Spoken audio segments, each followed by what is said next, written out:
Thank you very much, Dan and Phoebe. Wonderful testimonies to hear what God is doing in your lives.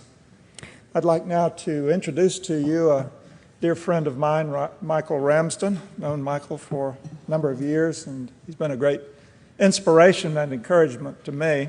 Michael is the European director of RZIM Zacharias Trust, the European branch of Ravi Zacharias International.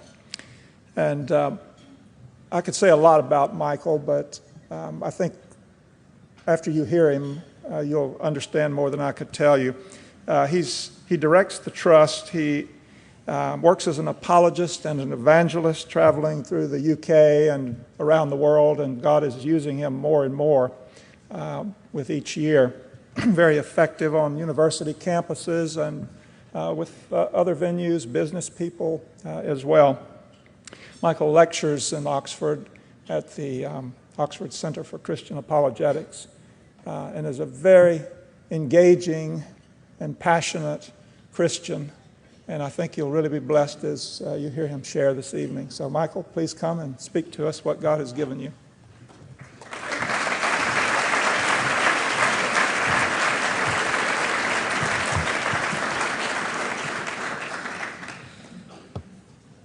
At this point in the evening, in case you're wondering, we're running about 4 minutes behind schedule.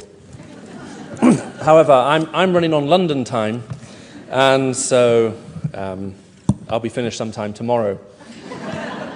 It's a privilege for me to be here this evening and to be able to share with you. And it is a real privilege to be asked to give this talk for the C.S. Lewis Institute. Tom and I met many years ago now, and we've developed a mutual love and respect for each other.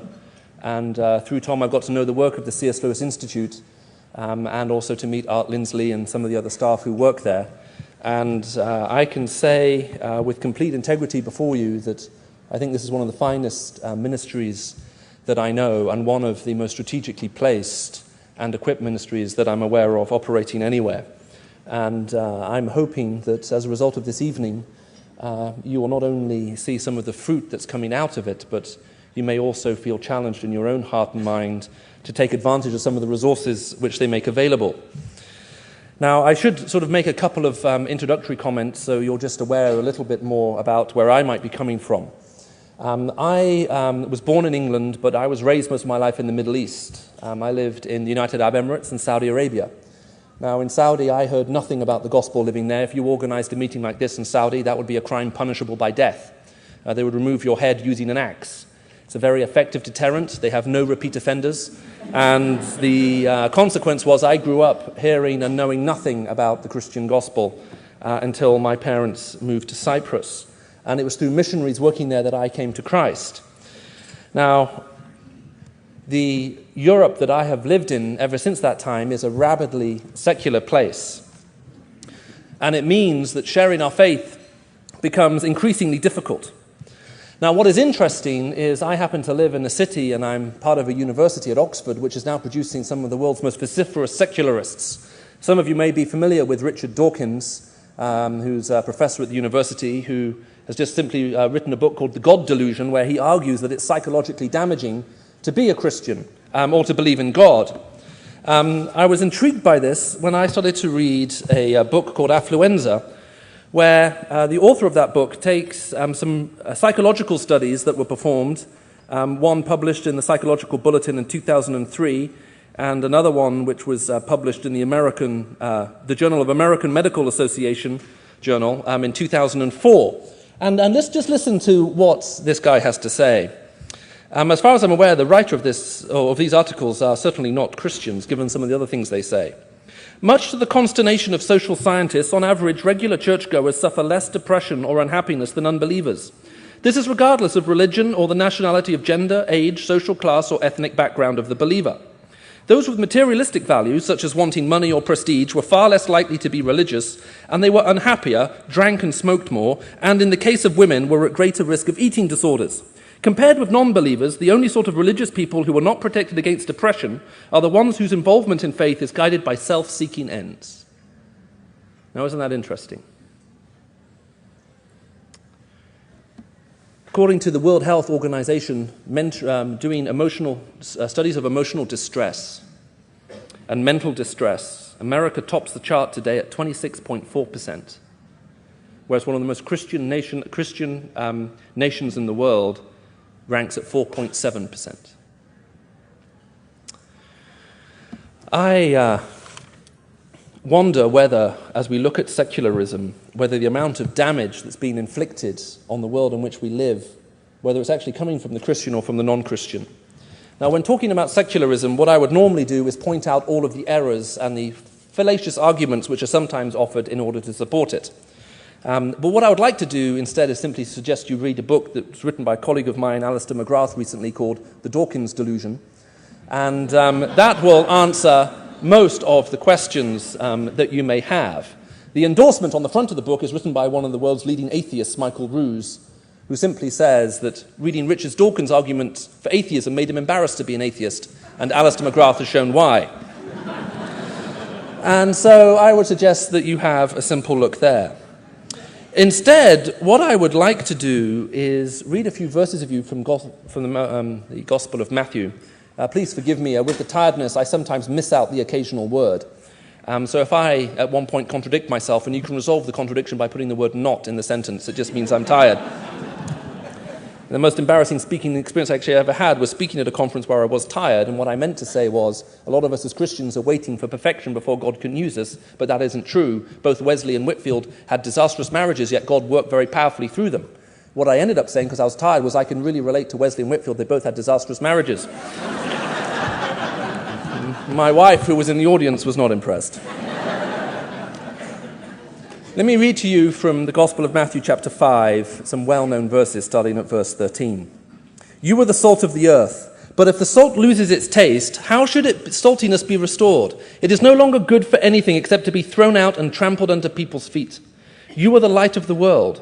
A city set on a hill cannot be hidden, nor do they light a lamp and put it under a basket, but on a stand, and it gives light to all in the house. In the same way, let your light shine before others, so that they may see your good works and give glory to your Father who is in heaven. Now, I'm sure you've heard many, many sermons on salt and light, and they tend to go something like this. What does salt do? Well, it illuminates, it casts warmth, and it attracts, and there we've got 3 good points. And what does salt do? Well, it preserves, it flavors, and it's a disinfectant. And you've got another 3 good points. And since most preachers were sent to schools which were taught them to preach in 3 good points, that's basically how it goes. And all of that is valid, and it's all in the text. The trouble is, I never went to seminary. I was trained as a lawyer. So there are 13 points that strike me about this passage, many of which were pointed out to me by a friend of mine, Dr. Ken Bailey.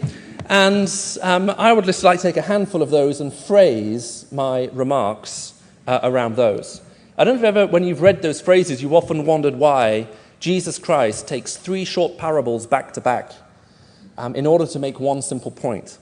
And one of the reasons is there's a series of contrasts that come out between salt and light, and even between the 2 different lights, which are very helpful for us to understand the nature of Christian mission as Jesus understood it.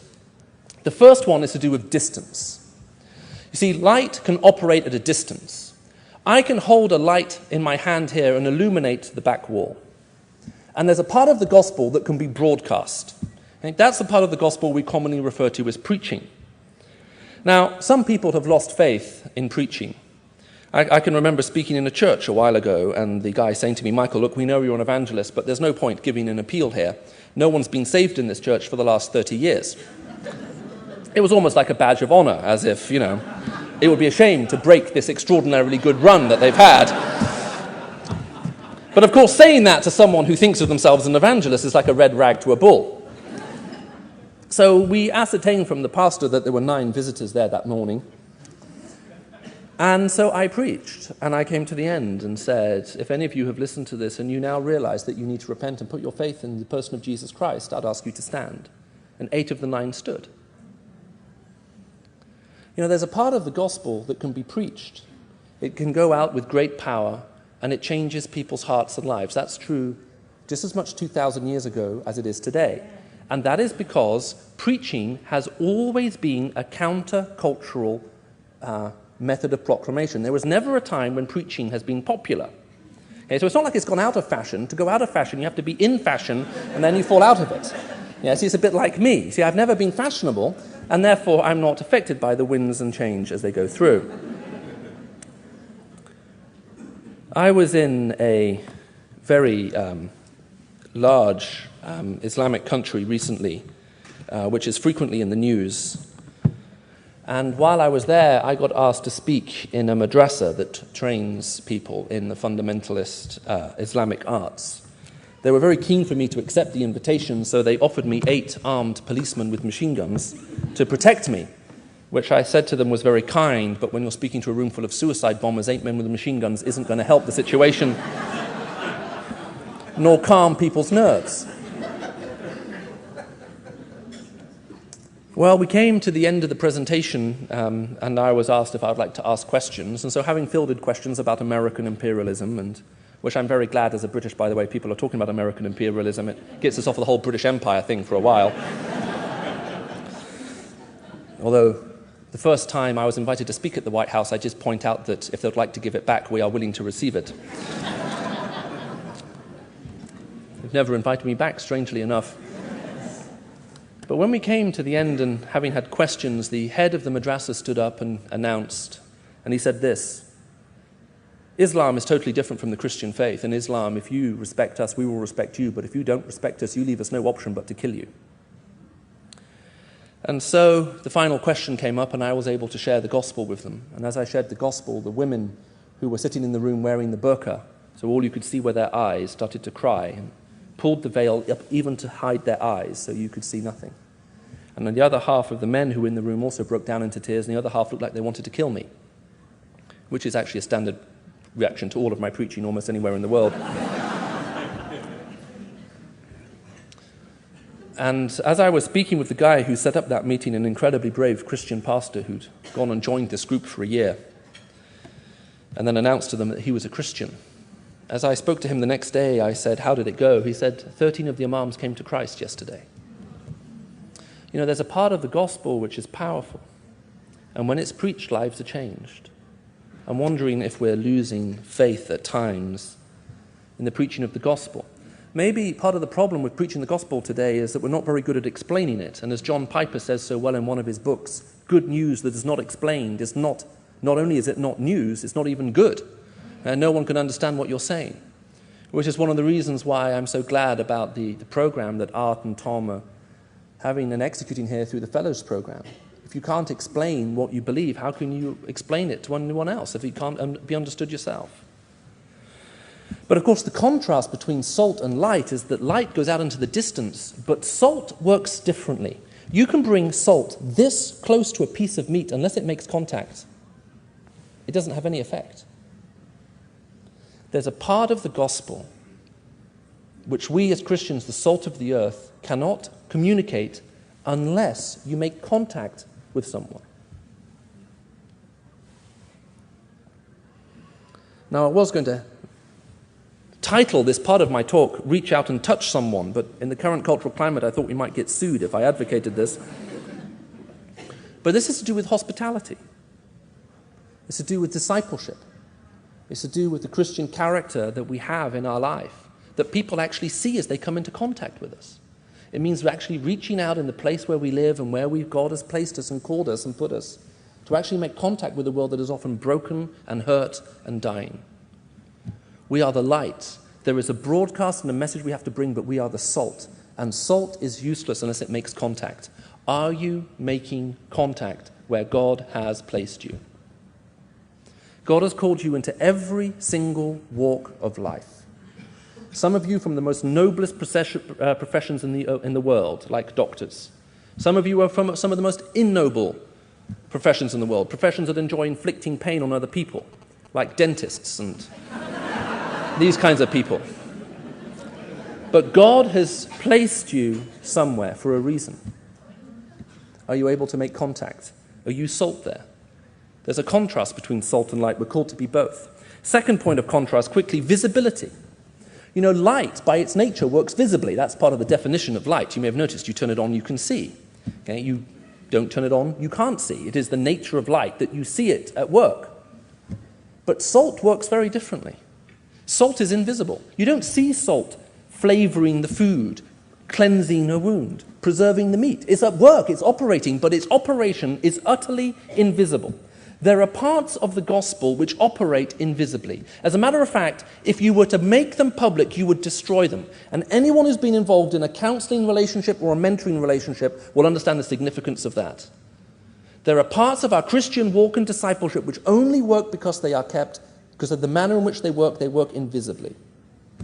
A lot of what the C.S. Lewis Institute does is that kind of invisible work, which if they stood up here and told you the stories, well, I guess they'd be very entertaining. Do you know the cartoon of the pastor who's marrying a couple? And he says, if there's anyone here who knows any lawful impediment why these two may not be joined together in lawful matrimony, or any other gossip that may be of general interest to the congregation, there are some elements of the Christian faith which simply cannot be made visible. Part of the discipleship process, and part of sharing the gospel. I was in another Muslim-majority country recently, just last week. And at the end of the talk there, we had the most incredible group of people in the room. There were only 50 people, it was really quite small. But the first person up in that country was the head of the Supreme Court of Justice. Someone who isn't a Christian but came up and said, I was invited here by some friends, I'm so glad they invited me, what you said was so important. If you come back to our country, I'd like to invite you to speak to our entire Supreme Court of Justice panel, because I'd like them to hear what you have to say. I said, thank you, that's very kind of you. Next person up was the Director General for Police. He brought 3 of the most senior police officers with him in the country. One of them came up and said, I now see for the first time that Jesus is the only hope for our nation. Christianity is the only way. Next person up was the head of the National Parliamentary Security Committee for his country, together with one of the leading opposition MPs. I had dinner with them for three hours. It was quite an interesting time watching these. One of them had just lost power, one of them had just gained power. Not that you know anything about that in Washington, D.C., of course. And at the end of it, one of them looked at me and said, Michael, I'd like to invite you to come to speak to all of the politicians in our party. At which point the guy from the majority party said, no, you don't. I want him to speak to ours. So they had a little argument and we left, and the next morning they rung and they said, okay, we've buried the hatchet. We've agreed between us, we'll have a joint session. We'd like you to speak to both of us. Now, those stories sound impressive, right? You're probably listening thinking, oh, wow, that's encouraging. There is an army of people behind that story. I'm just the guy who happened to stand up at the front and talk. There are men and women of God who've been leading lives of integrity in all of these different walks of life, who opened the doors, who invited these people, who've been living as a witness, who've been sharing their faith. And they've been doing it very quietly, very privately. And indeed, if they made public what they were doing, then everything else they're doing would be shut down. Salt works invisible. Do you value the invisible work that is done? Mentoring work often appears to be invisible. You only see its results when you taste the difference it's made to the society in decades to come. What is the America you would like to live in the future in? How are you investing in the next generation of Christian leaders who are coming up through this country? Thirdly, hiddenness. You know, there is a contrast between the two lights. You can't hide a city on a hill. That's what it says. And it's true.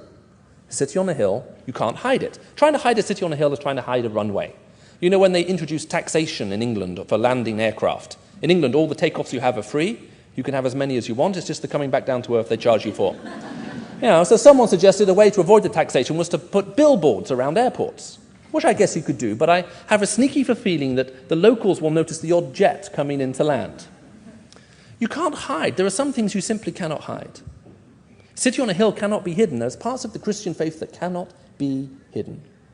People will know whether you drive to church, walk in and out of a building, they will see you. But there are parts of the Christian faith which can be hidden. You shouldn't light a lamp and put it under a bushel, but you can. Many of us as Christians, we've lost our public voice in the society in which we live. We even wonder whether Christianity has anything public to say. When you're with your friends, your family, your colleagues, just imagine you're with a group of people who you like who aren't Christians. If you don't have any non-Christian friends, then imagine what it would be like if you had some friends. Can you speak to them? Would you feel happy answering their questions? In your place of work, if someone came and asked you a question, would you see it as an opportunity or would you see it as a danger? And then lastly, the results of failure, we're told, between the light and the salt are different. You see, a light can be relit, but salt, we are told, if it loses its saltiness, cannot be made salt again.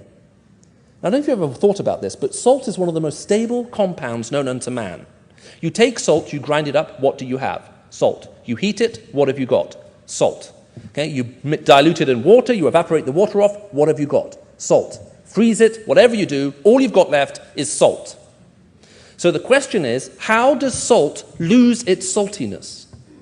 Well, the salt that you and I use in the 20th century has been refined. It's had impurities removed from it. But the salt of the first century either came from the salt lakes in Cyprus, or you could harvest it from the sea, but that was a very laborious and slow process.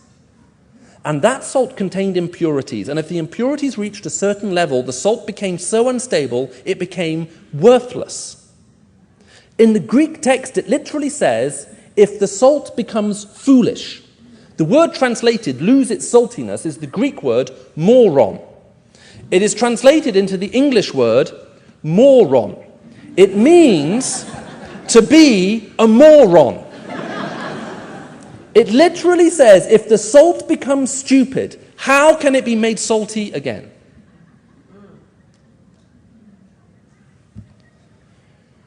If either the moral or intellectual impurities of our life reach such a level that we become so unstable, then in this passage we're given a very severe warning. How do we expect it to be made salty again? What is your walk with the Lord looking like right now? How do you stand before him right now?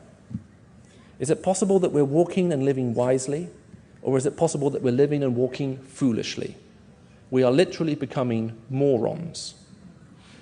We're not becoming morons for him, because if we become moronic, according to this passage, it is thrown out onto the streets. There's a story of a Middle Eastern merchant who tried to corner this market in salt. He brought all the salt he could find and he stored it, but he stored it in a place that was damp. Once it had become damp, it was worthless. It couldn't be used for anything. You couldn't eat it. It would make you ill. But then, what could he do? He couldn't put it on his fields, because if the cattle eat too much salt, they become ill. You can't put it in the river, because if you put it in the river, you poison your water source. So what did he do? Well, the proverb says that he took the bags of salt and he punctured them and dragged them up and down and lined the streets of the city with the salt he had brought, and it was trampled under feet by men. This is exactly what Jesus is talking of here. We will all be asked to make two big investments in our life. One is the amount of time we invest in spending with God, learning to be wise with him, and the other is the amount of time we spent invested with other people and how wisely we act with them. Do you know how to live, act, and work in the world in which you live? You know, we have the most glorious and wonderful gospel. Those of you who've heard me speak before may be aware of the fact that I often speak very, very quickly, much more quickly than I'm speaking now. This is simply because someone said to me, Michael, when you speak about when you speak about Jesus, let your face shine like that of an angel. When you speak about hell, your normal face will do.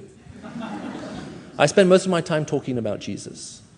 It's the thing that gives me the most amount of joy with a world that is desperately wanting to find wisdom and reality in other people's lives. You are those people. You are the salt and light of the earth. The question is, will you take enough time to make sure you live wisely, both before God and before other people, so that people may see your good deeds and praise your Father in heaven? A couple of years ago, 2 years ago, a young lady came, again from a country I really can't name, and she said, Michael, I hear you do some training. I'd like to do this training with you. So she came and she did the training. At the end of the training, she said, Michael, I live in a country where I work for a family that's very powerful. They have a lot of difficult questions. Can I ask them to be in contact with you if I can't answer all of their questions? I said, that's okay. 6 weeks later, my phone rang, and this guy starts talking to me, asking me these questions, and I'm thinking, who are you? And how did you get this number? He didn't tell me. 10 minutes later, he mentioned this girl's name, and I thought, that's who you are. So I answer his questions. We talk for an hour. At the end of an hour, he starts to cry. He says, Michael, I am the most powerful person in my country. If billions of dollars could buy me happiness, I'll be the happiest person in the world. He said, I've looked into the eyes of presidents and prime ministers looking for oceans, and all I've seen are puddles. He said, I am desperately looking for anyone who can help me even understand the questions, let alone the answers. And this is the first hope I've had. Can I meet with you? So 3 months later, we agreed to meet. We spent 3 hours talking in the morning and 3 hours the following, 3 hours one evening and 3 hours the following morning. And at the end of that, he broke down into tears again. He said, my country needs to understand what you have to say. It's not a Christian country at all. He said, if you will come to my country, I will fly you over because you need to meet the president and the cabinet of my country to tell them what you've told me. He said, it's fine. I pay for everything anyway, so don't worry about it. He flew me to his country. You know, I've been on ministry trips for the last 10 years. Every one of those ministry trips has cost my ministry something. This trip cost my ministry nothing. He wouldn't even allow me to buy a cup of tea. We were in a restaurant. I offered to pay for the tea. He said, I'll be embarrassed to allow you to pay for the tea. I said, why on earth would you be embarrassed to allow me to pay for the tea? He said, well, I own the company that makes this tea as well. He says, and I couldn't possibly allow you to pay for a tea for a company that I own. We live in a world that is desperate for answers. The girl who opened up these doors was 28 years old. She took time out of her life to invest in getting trained to think through how her culture thinks and works, and how Christianity works, and what Jesus had to think and say, and how to communicate it to someone else. And at the age of 28, she's just opened up a whole nation to the gospel of Christ. How about you? Live wisely so that everyone may see your good works and praise your Father in heaven. That's one of the reasons why the C.S. Lewis Institute exists, and why I can say, as someone who isn't employed by it and has nothing to gain by it, that I can't think of another ministry that I'd rather endorse in a city like Washington, D.C., and ask you to consider not just simply giving to, but giving your time to, than this one. It's a privilege for me to have been here. You'll be glad to know that I am now going. Most of you will never have to see me again until we get to heaven. Until that time, I pray that you may know God's blessing and power in your life, and that He may use you for His glory. Thank you very much.